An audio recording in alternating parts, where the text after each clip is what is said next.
ನಾಡಿನ ಎಲ್ಲ ವೀಕ್ಷಕರಿಗೂ ನಮಸ್ಕಾರ ತಿಳಿಸ್ತಾ, ವೀಕ್ಷಕರೇ, ಇವತ್ತು ನಮ್ಮ ಸುತ್ತಮುತ್ತ ಹಲವಾರು ಕ್ಷೇತ್ರಗಳಲ್ಲಿ ಬಹಳಷ್ಟು ರಾಜಕಾರಣಿಗಳು ನಮಗೆ ಸಿಗ್ತಾ ಹೋಗ್ತಾರೆ. ಆದರೆ ಕೆಲವೊಂದು ರಾಜಕಾರಣಿಗಳು ತಮ್ಮದೇ ಆದಂತಹ ಶೈಲಿಯಲ್ಲಿ ಕೆಲಸ ಕಾರ್ಯವನ್ನ ಮಾಡುತ್ತಾ ಆ ಜನತೆಯ ಪ್ರೀತಿ, ವಿಶ್ವಾಸ ಮತ್ತು ಮೆಚ್ಚುಗೆಗೆ ಪಾತ್ರರಾಗಿರುತ್ತಾರೆ. ಅಂತಹ ಕೆಲವೊಂದು ರಾಜಕಾರಣಿಗಳನ್ನ ಗುರುತಿಸಿ ಪರಿಗಣಿಸಿ ತಮ್ಮೆಲ್ಲರ ಮುಂದೆ ತರುವುದೇ ನಮ್ಮ ಸುತ್ತ ವಾಹಿನಿಯ ಮೂಲ ಉದ್ದೇಶ. ಈ ದಿನದ ಒಂದು ವಿಶೇಷವಾದ ಸಂದರ್ಶನದಲ್ಲಿ ನಮ್ಮ ಜೊತೆ ಇದ್ದಾರೆ ಹಾವೇರಿ ಜಿಲ್ಲೆಯ ಶಿಗ್ಗಾಂವಿ ವಿಧಾನಸಭಾ ಮತಕ್ಷೇತ್ರದಲ್ಲಿ ಹಲವಾರು ಸಮಾಜಮುಖಿ ಕಾರ್ಯಕ್ರಮಗಳ ಮೂಲಕ ಕಾಂಗ್ರೆಸ್ ಪಕ್ಷದಲ್ಲೇ ಗುರುತಿಸಿಕೊಂಡು ಕಾಂಗ್ರೆಸ್ ಪಕ್ಷದ ಒಂದು ಬೆಳವಣಿಗೆಗಾಗಿ ಹಗಲಿರುಳು ಶ್ರಮಿಸುತ್ತಾ ಬಂದಿರುವಂತಹ ಈ ಕ್ಷೇತ್ರದ ಸಮಾಜ ಸೇವಕರು ಕೂಡ ಆಗಿರ್ತಕ್ಕಂತಹ ಹಾಗೂ ಮುಂದೆ ಬರ್ತಕ್ಕಂತಹ ಶಿಗ್ಗಾಂವಿ ವಿಧಾನಸಭಾ ಮತಕ್ಷೇತ್ರದ ಉಪಚುನಾವಣೆಯ ಕಾಂಗ್ರೆಸ್ ಪಕ್ಷದ ವತಿಯಿಂದ ಪ್ರಬಲ ಆಕಾಂಕ್ಷಿಗಳು ಕೂಡ ಆಗಿರ್ತಕ್ಕಂತಹ ಸನ್ಮಾನ್ಯ ಶ್ರೀ ಯಾಸೀರ್ ಅಹಮದ್ ಖಾನ್ ಪಠಾಣ್ ಸರ್ ಅವರು ಕೂಡ ನಮ್ಮ ಉಪಸ್ಥಿತಿಯಲ್ಲಿದ್ದಾರೆ. ಇವರಿಗೆ ನಮ್ಮ ಸುತ್ತ ವಾಹಿನಿಯ ಪರವಾಗಿ ಹಾಗೂ ನಾಡಿನ ಸಮಸ್ತ ತಮ್ಮೆಲ್ಲರ ವೀಕ್ಷಕರ ಪರವಾಗಿ ಸರ್ ತಮಗೆ ಹಾರ್ದಿಕವಾದ ಸ್ವಾಗತ. ಶಿಗ್ಗಾಂವಿ ಸೌಂದರ್ಯ ವಿಧಾನಸಭಾ ಕ್ಷೇತ್ರದ ಸಮಸ್ತ ನಾಗರಿಕರಿಗೆ ನನ್ನ ನಮಸ್ಕಾರ. ಖಂಡಿತ ಸರ್, ಮೊಟ್ಟ ಮೊದಲನೇದಾಗಿ ಮಾತುಗಳನ್ನ ಪ್ರಾರಂಭ ಮಾಡುವ ಮುಂಚೆ ತಮಗೆ ನಾವು ಕೇಳೋದಾದ್ರೆ ತಮ್ಮದೇ ಆದಂತಹ ಒಂದು ಸಣ್ಣದಾದ ಕಿರುಪರಿಚಯ ನಮ್ಮ ನಾಡಿನ ಜನತೆ ಮುಂದೆ ಪ್ರಸ್ತಾಪ ಮಾಡಿಸಿ. ನಾನು ಯಾಸೀರ್ ಅಹಮದ್ ಖಾನ್ ಪಠಾಣ್ ಅಂತೇಳಿ ಶಿಗ್ಗಾಂವಿ ಸೌಂದರ್ಯ ವಿಧಾನಸಭಾ ಕ್ಷೇತ್ರದಲ್ಲಿ 2023ರಲ್ಲಿ ಕಾಂಗ್ರೆಸ್ ಪಕ್ಷದ ಅಭ್ಯರ್ಥಿಯಾಗಿ ನಾನು ಸ್ಪರ್ಧೆ ಮಾಡಿದ್ದೆ. ನಾನು ಮೂಲತಃ ಶಿಗ್ಗಾಂವಿನ ಕಾಜಿ ಖಾನ್ ಮನೆಯಲ್ಲಿ ನಾನು ಹುಟ್ಟಿ ಬೆಳೆದವನು. ನಮ್ಮ ತಂದೆಯವರು ತುಂಬ ಬಡತನ ಕುಟುಂಬದಿಂದ ಬಂದವರು. ಇದೇ ಶಿಗ್ಗಾಂವಿಯಲ್ಲಿ ಅವರು ಐಸ್ ಕ್ರೀಮನ್ನು ಮಾರಿದರು. ಅವರು ನಮ್ಮ ತಂದೆಯವರು ಚಾ ಪುಡಿಯನ್ನು ಮಾಡಿದರು, ಬಟ್ಟೆ ವ್ಯಾಪಾರ ಮಾಡಿದರು. ಭಾಳಷ್ಟು ಕಷ್ಟಪಟ್ಟು ನಮಗೆಲ್ಲ ವಿದ್ಯಾವಂತರಾಗಿ ಮಾಡಿ ನಾನು ಕೂಡ BA LLB ಲಾ ಗ್ರಾಜ್ಯುಯೇಟ್ ಆಗಿ 3 ಟೈಮ್ ನಾನು ನಮ್ಮ ರಾಷ್ಟ್ರ ಮಟ್ಟದಲ್ಲಿ ಬಾಕ್ಸಿಂಗ್ ಕ್ರೀಡಾಪಟುವಾಗಿ ಸ್ಪರ್ಧೆ ಮಾಡಿದ್ದೆ. 2003ರಲ್ಲಿ ಅಂತಾರಾಷ್ಟ್ರೀಯ ಕ್ರೀಡಾಪಟು ನಾನು ಥೈಲ್ಯಾಂಡಲ್ಲಿ ನಡೆದಿರುವಂಥ ಭಾರತವನ್ನು ಪ್ರತಿನಿಧಿಸಿದ್ದೆ. ನಾನು ಕೂಡ ಸುಮಾರು 25 ವರ್ಷಗಳಿಂದ ಕಾಂಗ್ರೆಸ್ ಪಕ್ಷದ ಒಬ್ಬ ಸಕ್ರಿಯ ಕಾರ್ಯಕರ್ತನಾಗಿ ಮುಖಂಡನಾಗಿ ನಾನು ಸೇವೆ ಮಾಡ್ತಾ ಇದ್ದೀನಿ. ನಮ್ಮ ಮನೆಯಲ್ಲಿ ನಮ್ಮ ಸಹೋದರರು, ನಮ್ಮ ತಂದೆಯವರು ಜಿಲ್ಲಾ ಪಂಚಾಯತ್ ಸದಸ್ಯರಾಗಿದ್ದರು. ನಮ್ಮ ಸಹೋದರನ ಮನೆಯವರು ಕೂಡ ಜಿಲ್ಲಾ ಪಂಚಾಯತ್ ಸದಸ್ಯರಾಗಿದ್ದರು. ಸುಮಾರು 25 ವರ್ಷಗಳಿಂದ ನನ್ನ ಸೇವೆಯನ್ನು ಪರಿಗಣಿಸಿ ಕಳೆದ ವಿಧಾನಸಭಾ ಚುನಾವಣೆಯಲ್ಲಿ ನನಗೆ ಕಾಂಗ್ರೆಸ್ ಪಕ್ಷ ಟಿಕೆಟನ್ನು ಕೊಟ್ಟಿತ್ತು. ನಾನು ಒಬ್ಬ ಹಾಲಿ ಮುಖ್ಯಮಂತ್ರಿ ವಿರುದ್ಧ ಪ್ರಬಲ ಸ್ಪರ್ಧೆಯನ್ನು ಒಡ್ಡಿರುವಂಥ ವ್ಯಕ್ತಿ. ಹಾಗೂ ಈಗ ಮುಂಬರುವ ಈ ಉಪಚುನಾವಣೆಯಲ್ಲಿ ಕಾಂಗ್ರೆಸ್ ಪಕ್ಷದಿಂದ ನಾನು ಕೂಡ ಆಕಾಂಕ್ಷಿಯಾಗಿ ಈ ಕ್ಷೇತ್ರದಲ್ಲಿ ನಾನು ಕೆಲಸ ಮಾಡ್ತಾ ಇದ್ದೇನೆ. ಖಂಡಿತ. ಹಾಗಾದ್ರೆ ನಿರ್ದಿಷ್ಟವಾಗಿ ತಾವು ಈ ಸಮಾಜದ ರಾಜಕಾರಣದ ವ್ಯವಸ್ಥೆಗೆ ಪಾದಾರ್ಪಣೆ ಮಾಡಿದ್ದಂತಹ ಸಂದರ್ಭದಲ್ಲಿ ತಮಗೆ ಪ್ರೋತ್ಸಾಹಿಸಿದ ನೆಚ್ಚಿನ ರಾಜಕೀಯದ ಆದರ್ಶ ಗುಣಗಳ ವ್ಯಕ್ತಿ ಹೆಸರನ್ನ ತಗೊಳ್ಳೋದಾದ್ರೆ ತಾವು ಯಾರ ಹೆಸರನ್ನ ತಗೊಳ್ತೀರಿ ಮತ್ತು ಯಾಕೆ ಅನ್ನೋ ಒಂದು ಸತ್ಯಾಂಶವನ್ನ ತಮ್ಮ ಜನತೆಗೆ ತಾವು ಮಾಹಿತಿಯನ್ನ ವ್ಯಕ್ತಪಡಿಸ್ತೀರಿ? ನಾನು ಮೂಲತಃ ಬಂಗಾರಪ್ಪ ಅವರ ಒಂದು ರಾಜಕೀಯ ಸಿದ್ಧಾಂತಗಳನ್ನು ನೋಡಿದ್ದೇನೆ. ನಾನು ಇತ್ತೀಚಿನ ದಿನಗಳಲ್ಲಿ ನಮ್ಮ ನೆಚ್ಚಿನ ನಾಯಕರಾದಂಥ ಸನ್ಮಾನ್ಯ ಸಿದ್ದರಾಮಯ್ಯ ಸಾಹೇಬರು ಹಾಗೂ DK ಶಿವಕುಮಾರ್ ಸಾಹೇಬರ ಒಂದು ಪಕ್ಷ ಸಂಘಟನೆಗೂ ನಾನು ಆ ಥರ ನಾಯಕತ್ವವನ್ನು ನಾನು ತುಂಬ ಇಷ್ಟಪಡ್ತೇನೆ. ತಾವು ಕೂಡ ವಿದ್ಯಾವಂತರಿದ್ದೀರಿ. ತಮಗೂ ತಿಳಿದಿರೋ ಹಾಗೆ ಒಂದು ಕ್ಷೇತ್ರ ಅಭಿವೃದ್ಧಿ ಅಥವಾ ಬೆಳವಣಿಗೆ ಕಾಣಬೇಕು ಅಂದ್ರೆ ಆ ಕ್ಷೇತ್ರದ ಶಿಕ್ಷಣ, ಶಾಲೆಗಳು, ಸ್ವಚ್ಛತೆ ಅನ್ನೋದು ಬಹಳ ಅತಿ ಮುಖ್ಯ ಪಾತ್ರ ವಹಿಸುತ್ತೆ. ಈ ಒಂದು ಪಾತ್ರಗಳ ಬಗ್ಗೆ ತಾವು ಕೂಡ ಈ ಕ್ಷೇತ್ರದ ಒಂದು ಕಾಂಗ್ರೆಸ್ ಪಕ್ಷದ ಅನುಭವ ಉಳ್ಳ ರಾಜಕಾರಣಿಯಾಗಿದ್ದು ಈ ಒಂದು ವಿಚಾರದ ಬಗ್ಗೆ ತಮ್ಮ ಕಾಳಜಿ ಯಾವ ರೀತಿ ಇದೆ ಮತ್ತೆ ಆದ್ಯತೆ ಯಾವ ರೀತಿ ಕೊಡಬೇಕು ಅನ್ನೋ ಒಂದು ಆಲೋಚನೆ ತಾವು ಇಟ್ಕೊಂಡಿದ್ದೀರಾ? ಬಹಳ ಒಳ್ಳೆಯ ಪ್ರಶ್ನೆಯನ್ನು ತಾವು ಕೇಳಿದ್ರಿ. ನನ್ನ ಮನದಾಳದ ಮಾತನ್ನು ತಾವು ಹೇಳಿದ್ರಿ. ಏನಾಗ್ಬಿಟ್ಟಿದೆ ಅಂತ ಹೇಳಿದ್ರೆ, ಬಹಳ ಹಿಂದುಳಿದಂಥ ಕ್ಷೇತ್ರ ಶಿಗ್ಗಾಂವಿ ವಿಧಾನಸಭಾ ಕ್ಷೇತ್ರ. ಭಾಳ ಈ ಕ್ಷೇತ್ರದ ದುರ್ದೈವ. ಈ ಕ್ಷೇತ್ರದಿಂದ ಜನಪ್ರತಿನಿಧಿಸಿದಂಥ ಬಹಳಷ್ಟು ಜನ ಈ ಕ್ಷೇತ್ರವನ್ನು ಸರಿಯಾಗಿ ನೋಡಿಕೊಳ್ಳಿಲ್ಲ. ಈ ಕ್ಷೇತ್ರದಿಂದ 3 ಬಾರಿ MLA ಆಗಿ ಬಸವರಾಜ ಬೊಮ್ಮಾಯಿ ಅವರು, ಇಲ್ಲಿ ನೀರಾವರಿ ಸಚಿವರಾಗಿ, ಇಲ್ಲಿ ನಿಮ್ಮ ಹೋಮ್ ಮಿನಿಸ್ಟರ್ ಆಗಿ, ಮುಖ್ಯಮಂತ್ರಿ ಆದರೂ ಕೂಡ ನಾನೀಗ ಬರುವಾಗ ಹಾಗೆ ನಮ್ಮ BA ಅವ್ರ ಕಡೆ ಮಾಹಿತಿ ಪಡಿತಾ ಇದ್ದೆ. ಎಷ್ಟು ಇಲ್ಲೇ ಶಾಲಾ ಕೊಠಡಿಗಳ ಅವಶ್ಯಕತೆ ಇದೆ ಅಂತ ಹೇಳಿದ್ರೆ ಸುಮಾರು 200ಕ್ಕಿಂತ ಹೆಚ್ಚು ಶಾಲಾ ಕೊಠಡಿಗಳು ಇಲ್ಲ ಇಲ್ಲಿ. ಓಕೆ. ಒಬ್ಬ ಮಾಜಿ ಮುಖ್ಯಮಂತ್ರಿಗಳು ಸುಮಾರು 3 ವರ್ಷ ಮುಖ್ಯಮಂತ್ರಿ ಇದ್ದು ಒಂದು ಶಿಕ್ಷಣ ವ್ಯವಸ್ಥೆಯನ್ನು ಬರೋಬ್ಬರಿ ಮಾಡಲಿಲ್ಲಲ್ಲಪ್ಪ, ಇಷ್ಟು ಅನ್ಯಾಯ ಮಾಡಿದ್ರಲ್ಲಪ್ಪ ಈ ಕ್ಷೇತ್ರಕ್ಕೆ ಅನ್ನೋಂಥ ನೋವು ನನಗೆ ಕಾಡ್ತಾ ಇದೆ. ಅವರು ನೀರಾವರಿ ಸಚಿವರಾದಂಥ ಸಂದರ್ಭದಲ್ಲಿ ಅವರು ಹನಿ ನೀರಾವರಿ, ತುಂತುರು ನೀರಾವರಿ ಅಂತೇಳಿ ಸಾವಿರಾರು ಕೋಟಿಯ ಪ್ರಾಜೆಕ್ಟ್ ಅಂತಂದರು. ಈ ಕ್ಷೇತ್ರದಲ್ಲಿ ಎಲ್ಲೂ ಹನಿನೂ ಇಲ್ಲ, ತುಂತುರು ನೀರಾವರಿನೂ ಇಲ್ಲ, ಆ ಪೈಪು ಇಲ್ಲ, ಆ ಜಾಪು ಇಲ್ಲ. ವಿಶೇಷವಾಗಿ ನೀವು ಶಿಕ್ಷಣದ ಬಗ್ಗೆ ಏನು ಕೇಳ್ತಾ ಇದ್ದಿಲ್ಲ, ಬಸವರಾಜ ಬೊಮ್ಮಾಯಿ ಅವರು ತಾವು ಮುಖ್ಯಮಂತ್ರಿ ಆದರೂ ಕೂಡ ಒಂದು ಶಿಕ್ಷಣ ಸಂಸ್ಥೆಯನ್ನು ಕಟ್ಟಲಿಲ್ಲ. ಇಲ್ಲಿ ಬಡವರಿಗೆ ಶಿಕ್ಷಣ ಸೌಲಭ್ಯವನ್ನು ಕೊಡಿಸಲಿಲ್ಲ, ಇದ್ದಂಥ ಸರ್ಕಾರಿ ಶಾಲೆಗಳನ್ನು ಅಭಿವೃದ್ಧಿ ಮಾಡಲಿಲ್ಲ. ನಾನು ಒಂದು ಕಾರ್ಯಕ್ರಮ ಸುಮಾರು 6 ತಿಂಗಳ ಹಿಂದೆ, 1 ವರ್ಷದ ಹಿಂದೆ ಅವರು ಮುಖ್ಯಮಂತ್ರಿಗಳಿದ್ರು. ಆ ಸಂದರ್ಭದಲ್ಲಿ ಒಂದು ಕಾರ್ಯಕ್ರಮಕ್ಕೆ ಹೋಗಿದ್ದೆ.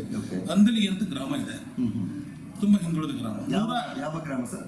ಅಂದಲಿ, ಶಿಗ್ಗಾಂವ್ ತಾಲೂಕಿನ ಅಂದಲಿ ಗ್ರಾಮ ಇದೆ. ಅವಾಗ ಕೇಳ್ಬೋದು. ಅವರು 150 ವರ್ಷಗಳ ಶಾಲೆ, 150 ವರ್ಷ ಆಗೈತೆ ಅಂತೇಳಿ ಅದನ್ನ ಸಂಭ್ರಮಾಚರಣೆ ಮಾಡ್ತಾ ಇದ್ರು. ಆ ಸಂಭ್ರಮಾಚರಣೆಗೆ ಪೆಂಡಾಲ್ ಹಾಕ್ಲಿಕ್ಕೆ ಮಾನ್ಯ ಮುಖ್ಯಮಂತ್ರಿಗಳು 8 ಲಕ್ಷ ರೂಪಾಯಿ ಕೊಟ್ಟಿದ್ದಾರೆ ಅಂತ ಹೇಳಿದ್ರು. ಅವ್ರಿಗೆ ಕೊಟ್ಟಿದ್ರು, ಯಾಕಂದ್ರೆ ಕೊಡ್ಸಿರ್ಬೇಕು ಹೇಳ್ತಾ ಇದ್ರು. ಬಟ್ ಆ ಶಾಲೆ 150 ವರ್ಷಗಳ ಒಂದು ಸಂಭ್ರಮಾಚರಣೆ ಸಂದರ್ಭದಲ್ಲಿ ನನಗೆ ಅತಿಥಿಯಾಗಿ ಕರೆದಿದ್ರು, ನಾನು ಹೋಗಿದ್ದೆ. ನಾನೇ 150 ವರ್ಷಗಳು ಈ ಶಾಲೆಗೆ ಆಗ್ಯಾವಂದ್ರೆ ಅಟ್ಲೀಸ್ಟ್ ಈ ಶಾಲೆ ಆದ್ರೂ ಚೆನ್ನಾಗಿ ಆಗ್ಬೇಕಾಗಿತ್ತು. ಆ ತಗಡಿನ ಶೆಡ್ಡಲ್ಲಿ ಮಕ್ಕಳು ಓದ್ತಾ ಇದ್ದಾರೆ, ಜನ ಆ ಮಕ್ಕಳು ಬಂದು ಬಿಸಿಲಲ್ಲಿ ಓದ್ತಾ ಇದ್ದಾರೆ. ಮಾನ್ಯ ಮುಖ್ಯಮಂತ್ರಿಗಳು 150 ವರ್ಷಗಳ ಈ ಶಾಲೆ ಇತಿಹಾಸಕ್ಕೆ ನೀವೇನಾದ್ರೂ ಕೊಡುಗೆ ಕೊಡಬೇಕಂದ್ರೆ ಇದಕ್ಕೆ ಸುಮಾರು ಒಂದು 5 ಕೋಟಿ ರೂಪಾಯಿ ಅನುದಾನವನ್ನು ಕೊಟ್ಟು ಸುಸಜ್ಜಿತವಾದಂಥ ಒಂದು ಶಾಲೆಯನ್ನು ಕಟ್ಟಿಸುವಂಥ ವ್ಯವಸ್ಥೆ ಮಾಡಲಿ ಅಂತ ಹೇಳಿದೆ. ಆದ್ರೆ ಅವರು ಅದನ್ನು ಮಾಡಲಿಲ್ಲ. ಈ ಕ್ಷೇತ್ರದಲ್ಲಿ ಶಿಕ್ಷಣದ ವ್ಯವಸ್ಥೆ ಅತಿ ಹಿಂದುಳಿಲಿಕ್ಕೆ ಕಾರಣ ಬಸವರಾಜ ಬೊಮ್ಮಾಯಿ ಅವರು ಅಂತ ನಾನು ನೇರವಾಗಿ ಆರೋಪ ಮಾಡಲಿಕ್ಕೆ ಬಯಸ್ತೇನೆ. ತಮ್ಮ ಕಾಳಜಿ, ಆದ್ಯತೆ, ಮುಂದಿನ ಒಂದು ಭವಿಷ್ಯದ ರಾಜಕಾರಣದಲ್ಲಿ ಯಾವ ರೀತಿ ಆಲೋಚನೆ ಇಟ್ಕೊಂಡಿದ್ದೀರಾ ಈ ಒಂದು ವಿಚಾರದ ಬಗ್ಗೆ ತಾವು? ನಾ ಹೇಳಿದ್ದೀನಲ್ಲ, ನಾನು ತುಂಬಾ ಕಡು ಬಡತನದಿಂದ ನಮ್ಮ ತಂದೆಯವರು ಐಸ್ ಕ್ರೀಮ್ ಅನ್ನು, ಚಹಾ ಪುಡಿಯನ್ನು ಇದೇ ಶಿಗ್ಗಾಂವಲ್ಲಿ ಗಲ್ಲಿ ಮಾರಿ ನಮ್ಮನ್ನು ಕಲಿಸಿದ್ದಾರೆ. ನಮ್ಮ ಮನೆಯಲ್ಲಿ ನನ್ನ ಬ್ರದರ್ ಒಬ್ಬನು ಸಾಫ್ಟ್ವೇರ್ ಇಂಜಿನಿಯರ್ ಇದ್ದಾನೆ, ಅವನು ದುಬೈಯಲ್ಲಿ ಇದ್ದಾನೆ. ಮತ್ತೊಬ್ಬ ಬ್ರದರ್ BSc ಮಾಡಿದ್ದಾನೆ, ನಾನು ಲಾ ಗ್ರಾಜುಯೇಟ್ ಮಾಡಿದ್ದೇನೆ. ಅಂತ ಕಷ್ಟದಲ್ಲಿ ನಮ್ಮ ತಂದೆಯನ್ನು ಕಲಿಸಿದ್ದಾರೆ. ದೇವರು ನನಗೆ ಏನಾದರೂ ಅವಕಾಶ ಕೊಟ್ಟರೆ ಈ ಕ್ಷೇತ್ರದಲ್ಲಿ ನಾನು ಎಲ್ಲ ಸರ್ಕಾರಿ ಶಾಲೆಗಳ ಬಗ್ಗೆ ವಿಶೇಷವಾದ ಕಾಳಜಿಯನ್ನು ವಹಿಸಿ ನಾನು ಬಹಳಷ್ಟು ಕೆಲಸಗಳನ್ನು ಮಾಡಿ ಈ ಜನರಿಗೆ ವಿದ್ಯೆ ಕೊಡುವಂತ ಕೆಲಸ ನಾನು ಪ್ರಾಮಾಣಿಕವಾಗಿ ಮಾಡ್ತೇನೆ ಅಂತ ಮಾತಿನ ಸಂದರ್ಭದಲ್ಲಿ ಹೇಳ್ತೇನೆ. ಖಂಡಿತವಾಗ್ಲೂ ಒಳ್ಳೆ ವಿಚಾರವಾಗಿ ಮಾಹಿತಿಯನ್ನು ನೀಡಿದಿರಾ. ಇದೇ ನಿಟ್ಟಿನಲ್ಲಿ ಸಮಾಜದ ರಾಜಕಾರಣದ ವ್ಯವಸ್ಥೆಯಲ್ಲಿ ಇರ್ತಕ್ಕಂತಹ ಕೆಲವೊಂದು ರಾಜಕಾರಣಿಗಳೇ ಅಧಿಕಾರಿಗಳನ್ನ ಭ್ರಷ್ಟಾಚಾರವನ್ನಾಗಿ ಮಾಡ್ತಾ ಇದ್ದಾರೆ ಅನ್ನೋ ಒಂದು ವಿಚಾರ ಉಂಟು. ಇದು ತಮಗೂ ಕೂಡ ತಿಳಿದಿರ್ತದೆ. ಆದರೆ ಶಿಗ್ಗಾಂವಿ ವಿಧಾನಸಭಾ ಕ್ಷೇತ್ರದಲ್ಲಿ ಯಾವ ರೀತಿ ಇದೆ ಪರಿಸ್ಥಿತಿ ಅನ್ನೋ ಒಂದು ವಿಚಾರವಾಗಿ ಸತ್ಯಾಂಶವನ್ನ ಜನತೆ ಮುಂದೆ ಪ್ರಸ್ತಾಪ ಮಾಡ್ತೀವಿ. ನೋಡಿ, ಶಿಗ್ಗಾಂವಿ ವಿಧಾನಸಭಾ ಕ್ಷೇತ್ರದಲ್ಲಿ ಭ್ರಷ್ಟಾಚಾರ ತುಂಬಿ ತುಳುಕ್ತಾ ಇದೆ. ಅದು ಯಾಕಂತ ಹೇಳಿದ್ರೆ ಅದಕ್ಕೆ ನಿರ್ಲಕ್ಷ್ಯ ಇಲ್ಲಿನ ಶಾಸಕರು. 1 ವರ್ಷ ಆಯಿತು ಶಾಸಕರಾಗಿ, ಒಂದು KDP ಮೀಟಿಂಗ್ ಮಾಡಲಿಲ್ಲ. ಹೇಗೆ ಅಧಿಕಾರಿಗಳಿಗೆ ಮೀಟಿಂಗ್ ಹೇಳಿದ್ದೇನೆ?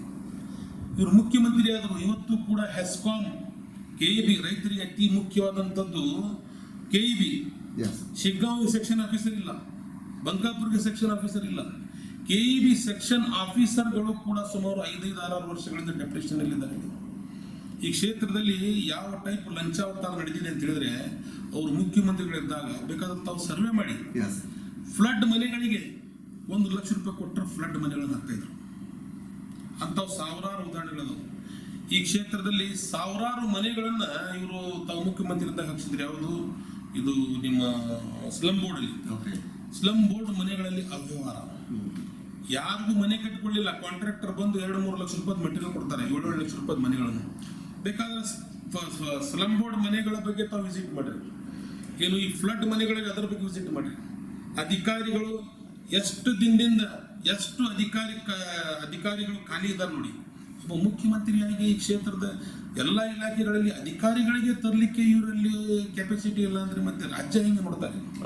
ಇದು ನಮ್ಮ ಕ್ಷೇತ್ರದ ದುರ್ದೈವ ಅಂತ ಈ ಸಂದರ್ಭದಲ್ಲಿ ನಾನು ಹೇಳಿ. ಖಂಡಿತ. ಹಾಗಾದ್ರೆ ಮತ್ತೊಮ್ಮೆ ತಮಗೆ ಅಭಿವೃದ್ಧಿ ವಿಚಾರವಾಗಿ ಕೇಳೋದಾದ್ರೆ, ಮುಂದಿನ ಭವಿಷ್ಯದ ರಾಜಕಾರಣ ಆದಂತ ಒಂದು ಉಪಚುನಾವಣೆಯಲ್ಲಿ ತಮಗೆ ಕಾಂಗ್ರೆಸ್ ಪಕ್ಷದ ವತಿಯಿಂದ ಟಿಕೆಟ್ ಸಿಕ್ಕಿದ್ದೇ ಆದಲ್ಲಿ, ಈ ಕ್ಷೇತ್ರದ ಜನ ತಮಗೆ ಆಶೀರ್ವಾದ ಮಾಡಿ ತಾವು ಕೂಡ ಶಾಸಕರಾಗಿದ್ದೇ ಆದಲ್ಲಿ, ಈ ಕ್ಷೇತ್ರಕ್ಕೆ ಮುಂದೆ ನೀಡ್ತಕ್ಕಂತಹ ಒಂದು ಅಭಿವೃದ್ಧಿ ಕಾರ್ಯಕ್ರಮಗಳ ಬಗ್ಗೆ ತಮ್ಮದೇ ಆದಂತಹ ಚೌಕಟ್ಟಿನಲ್ಲಿ ತಾವೇನಾದ್ರೂ ರೂಪಿಸ್ಕೊಂಡಿದ್ದೀರಾ? ನಾನು ಹಲವಾರು ಕನಸುಗಳನ್ನು ಕಂಡು ಇವತ್ತು ಶಿಗ್ಗಾಂವಿ ವಿಧಾನಸಭಾ ಕ್ಷೇತ್ರದಲ್ಲಿ ನಾನು ಕೆಲಸ ಮಾಡ್ತಾ ಇದ್ದೇನೆ. Yes. ಮೊದಲನೇ ಆದ್ಯತೆ ನಂದು ಶಿಕ್ಷಣ. Okay. ಶಿಕ್ಷಣ ವ್ಯವಸ್ಥೆಯನ್ನು ಸುಧಾರಣೆ ಮಾಡಬೇಕು. ಎರಡನೇ ನನ್ನ ಯೋಚನೆ ಆರೋಗ್ಯ. ಇಷ್ಟು ಬೇಜಾರಾಗ್ತೈತಿ, ಯಾವ ದವಾಖಾನೆಯಲ್ಲೂ ಒಂದು ಡಾಕ್ಟರ್ ಇಲ್ಲ. Okay. ಮಾಜಿ ಮುಖ್ಯಮಂತ್ರಿಗಳ ಕ್ಷೇತ್ರ, ನೀವು ಬಂಕಾಪುರ ದವಾಖಾನೆಗೆ ಹೋಗ್ರಿ, ಶಿಗ್ಗಾಂವ್ ದವಾಖಾನೆಗೆ ಹೋಗ್ರಿ, ಸವಣೂರು ಪ್ರಾಥಮಿಕ ಕೇಂದ್ರಕ್ಕೆ ಹೋಗ್ರಿ, Okay. ಎಲ್ಲೂ ಪ್ರಾಪರ್ಲಿ ಸ್ಟಾಫ್ ಇಲ್ಲ, ದವಾಖಾನೆಗಳಿಲ್ಲ. ಹೇಗೆ ಹೀಗಾದರೆ ಮಾದರಿ ಕ್ಷೇತ್ರ ಆಗ್ಬೇಕಾಗಿತ್ತಿದ್ದು. ಜನತೆಗೆ ಮುಖ್ಯವಾಗಿ ಬೇಕಾಗಿದ್ದೆ ಒಂದು ಶಿಕ್ಷಣ, ನಂತರ ಒಂದು ಆರೋಗ್ಯ, ನಂತರ ಉದ್ಯೋಗ. Yes. ಉದ್ಯೋಗದ ಸಲುವಾಗಿ ನಾನು ಕೂಡ ಹಲವಾರು ಕನಸುಗಳನ್ನು ಕಂಡಿದ್ದೇನೆ. ನಾನು ಕೂಡ ಒಬ್ಬ ಉದ್ಯಮಿ ಆಗಿದ್ದೇನೆ. Okay. ನಾನು ಹೋಟೆಲು, ಕೃಷಿಯವರು ಹಲವಾರು ಸುಮಾರು 700 ಮಂದಿಗೆ ನಾನು ಕೆಲಸ ಕೊಡ್ತಾ ಇದ್ದೇನೆ. Okay. ನನ್ನ ವೈಯಕ್ತಿಕ ಶಕ್ತಿ, ತಮ್ಮದೇ ಆದಂತ ಕ್ಷೇತ್ರದವರಿಗೆ, ತನ್ನದೇ ಆದಂಥ ಕ್ಷೇತ್ರದವರಿಗೆ ನಾನು ಕೆಲಸ ಕೊಡ್ತಾ ಇದ್ದೀನಿ. Okay. ದೇವ್ರು ನನಗೆ ಅವಕಾಶ ಕೊಟ್ಟರು, ನಾನು ಕೂಡ ಒಳ್ಳೆ ಗಾರ್ಮೆಂಟ್ ಫ್ಯಾಕ್ಟರೀಸ್ ಅವನ್ನೆಲ್ಲ ತಂದು Okay. ಈ ಕ್ಷೇತ್ರದಲ್ಲಿ ಸಾವಿರಾರು ಜನರಿಗೆ ಕೆಲಸ ಕೊಡಬೇಕಂತೇಳಿ ನಾನು ಹಲವಾರು ಯೋಚನೆಗಳು ಇಟ್ಕೊಂಡು ನಾನು ತಿರುಗ್ತಾ ಇದ್ದೀನಿ. ಅದರ ಪ್ರತಿಫಲವಾಗಿ ಒಂದೇ ವರ್ಷದಲ್ಲಿ ನನಗೆ 65,000 ಓಟು ಬಿದ್ದಿತ್ತು. MP ಗೆ ನಾನು 93,000 ಓಟುಗಳನ್ನು ಹಾಕಿಸುವಂಥ ಕೆಲಸ ನಾನು ಈ ಲೋಕಸಭಾ ಚುನಾವಣೆಯಲ್ಲಿ ಮಾಡಿದ್ದೇನೆ. Yes. ಹಾಗಾದ್ರೆ ಚುನಾವಣೆಗಳ ಸಂದರ್ಭಗಳಲ್ಲಿ ಜಾತಿ ರಾಜಕಾರಣ ಮಾಡ್ತಕ್ಕಂಥದ್ದು ಎಷ್ಟರ ಮಟ್ಟಿಗೆ ಸರಿ ಅನ್ಸುತ್ತೆ? ಇದು ನಿಮ್ಮ ಭಾಗದಲ್ಲಿ ಯಾವ ರೀತಿ ಇದೆ ಅನ್ನೋ ಒಂದು ಅಭಿಪ್ರಾಯನ ತಾವು ವ್ಯಕ್ತಪಡಿಸ್ತೀವಿ. ಶಿಗ್ಗಾಂವ್ ಸೋಂದೂರು ವಿಧಾನಸಭಾ ಕ್ಷೇತ್ರದಲ್ಲಿ ಏನು ದೇವ್ರ ಪುಣ್ಯನೂ ಗೊತ್ತಿಲ್ಲ, ಇದು ಶರೀಫರ ನಾಡು, ಇದು ಕನಕದಾಸರು, ಇಲ್ಲಿ ಹಜರತ್ ಶಾ ಖಾದ್ರಿ, ಅರುಣ್ ಶಾ ಖಾದ್ರಿ ಅಂತೇಳಿ ಬಹಳಷ್ಟು ಇಲ್ಲಿ ಸೂಫಿ ಸಂತರು ಬಾಳಿದಂಥ ನಾಡಿದು. ಇಲ್ಲಿ ಹಿಂದೂ ಮುಸ್ಲಿಂ ಭಾವೈಕ್ಯತೆ ಇದೆ. ಇನ್ನೂವರೆಗೆ ಯಾವುದೇ ರೀತಿಯ ಹಿಂದೂ ಮುಸ್ಲಿಂ ಗಲಾಟೆ ಆಗೋದಿಲ್ಲ. ಆಮೇಲೆ ಭಾವೈಕ್ಯತೆಗೆ ಎರಡನೇ ಹೆಸರೇ ಶಿಗ್ಗಾಂವ್ ವಿಧಾನಸಭಾ ಕ್ಷೇತ್ರ. ಇಲ್ಲಿ ಜಾತಿ ಯಾವುದೇ ರೀತಿಯ ರಾಜಕಾರಣ ನಡೆಯುವುದಿಲ್ಲ. ಇಲ್ಲಿ ಹಲವಾರು ಮುಸ್ಲಿಂ ಶಾಸಕರಾಗಿದ್ದಾರೆ. ಮೊದಲು ನದಾಫ್ ಅವರಾಗಿದ್ದರು, ಖಾದ್ರಿ ಅವರಾಗಿದ್ದರು. ನಂತರ ಲೋಕಸಭಾ ಕ್ಷೇತ್ರ ಮೊದಲು ಹಾವೇರಿಗೆ ಬರ್ತಿತ್ತು. ಇದೇ ಕ್ಷೇತ್ರದಿಂದ ಸರಿದಿಯವರು, ನಂತರ ನಮ್ಮ ಯಾಸೀನ್ ಅವರು, ಮೊಹಸಿನ್ ಅವರು, ಬಹಳಷ್ಟು ಜನ ಮುಜಾಹಿದ್ ಅವರು, ಅಜೀಜ್ ಶೇಟ್ ಅವರು ಇಲ್ಲಿಂದ MP ಗಳಾಗಿ ಹೋಗಿದ್ದಾರೆ. ಇದು ಯಾವಾಗಲೂ ಭಾವೈಕ್ಯತೆ ಕ್ಷೇತ್ರ. ಇಲ್ಲಿ ಅಲ್ಪಸಂಖ್ಯಾತರಿಗೆ ಯಾವತ್ತೂ ಕೂಡ ಒಳ್ಳೆಯ ಒಂದು ಸ್ಥಾನಮಾನಗಳು ಇದೆ. ಸರ್, ತಾವು ಕೂಡ ಶಿಗ್ಗಾಂವಿ ವಿಧಾನಸಭಾ ಮತಕ್ಷೇತ್ರದಲ್ಲಿ ಹುಟ್ಟು ಬೆಳೆದು ಇದೇ ಒಂದು ಕ್ಷೇತ್ರದ ಹಾಗೂ ಕಾಂಗ್ರೆಸ್ ಪಕ್ಷದ ಒಂದು ಅನುಭವವುಳ್ಳ ರಾಜಕಾರಣಿಯಾಗಿ ಕರ್ತವ್ಯವನ್ನ ನಿರ್ವಹಿಸ್ತಿರೋ ಕಾರಣ ನಾವು ತಮಗೆ ಕೇಳೋದಾದ್ರೆ, ಮುಂದೆ ಬರ್ತಕ್ಕಂತಹ ಯಾವುದೇ ಕ್ಷೇತ್ರದ ಯಾವುದೇ ಚುನಾವಣೆ ಆಗಲಿ, ಆ ಚುನಾವಣಾ ಸಂದರ್ಭದಲ್ಲಿ ಕಾಂಗ್ರೆಸ್ ಪಕ್ಷಕ್ಕೆ ಜನತೆ ಏನಕ್ಕೆ ಮತವನ್ನ ನೀಡಬೇಕು ಅನ್ನೋ ಒಂದು ಪಕ್ಷದ ಮಾಹಿತಿಯನ್ನ ಅಚ್ಚುಕಟ್ಟಾಗಿ ಜನತೆ ಮುಂದೆ ಪ್ರಸ್ತಾಪ ಮಾಡ್ತೀವಿ.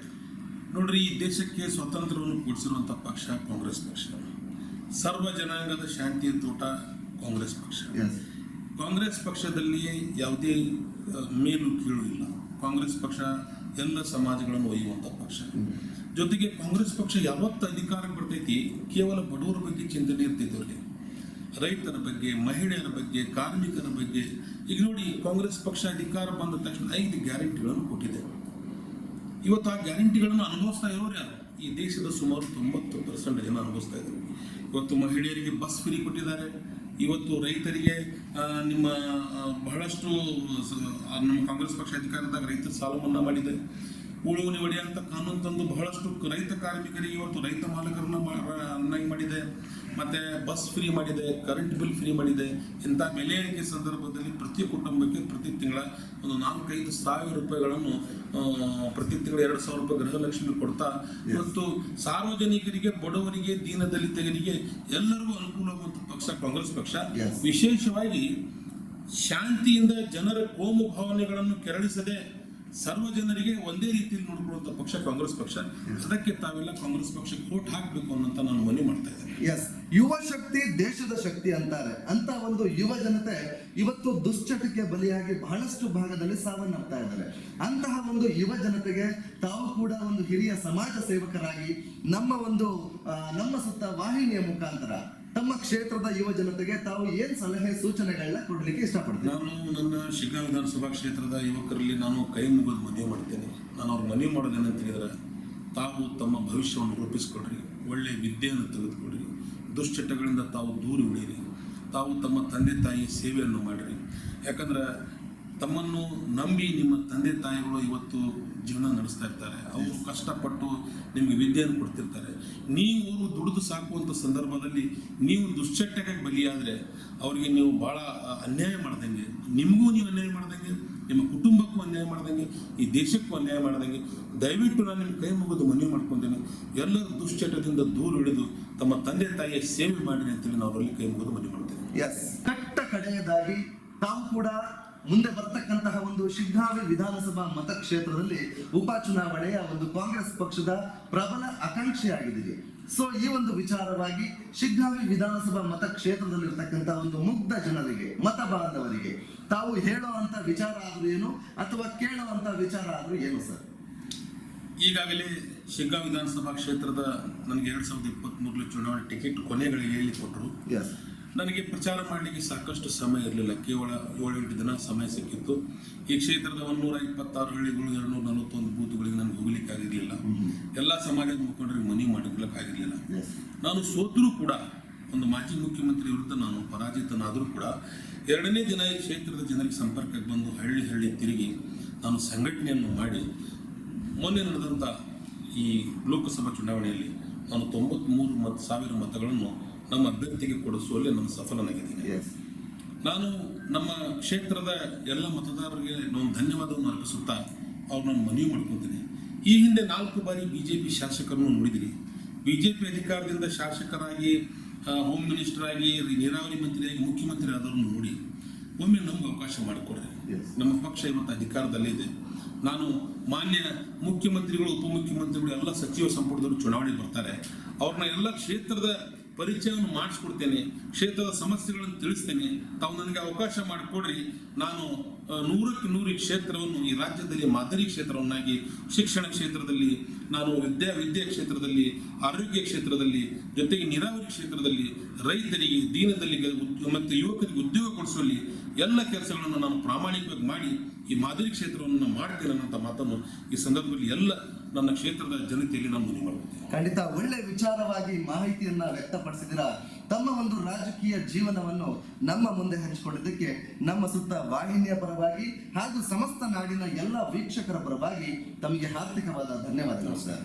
ತಾವು ಕೇಳೋದ್ರಲ್ಲ ವೀಕ್ಷಕರೇ, ನಮ್ಮ ಹಾವೇರಿ ಜಿಲ್ಲೆಯ ಶಿಗ್ಗಾಂವಿ ವಿಧಾನಸಭಾ ಮತಕ್ಷೇತ್ರದ ಕಾಂಗ್ರೆಸ್ ಪಕ್ಷದ ಮುಖಂಡರಾದಂತಹ ಸನ್ಮಾನ್ಯ ಶ್ರೀ ಯಾಸಿರ್ ಅಹಮದ್ ಖಾನ್ ಪಠಾಣ್ ರವರು ಆಡಿದ ಮಾತುಗಳನ್ನು ಇಂತಹ ರಾಜಕಾರಣಿಗಳು ತಮ್ಮ ವೈಯಕ್ತಿಕ ಜೀವನವನ್ನು ಸಹ ಮರೆತು ರಾಜಕೀಯಕ್ಕೆ ಬಂದು ಸಮಾಜ ಸೇವೆಯನ್ನ ಮಾಡ್ತಿರ್ತಾರೆ ವೀಕ್ಷಕರೇ.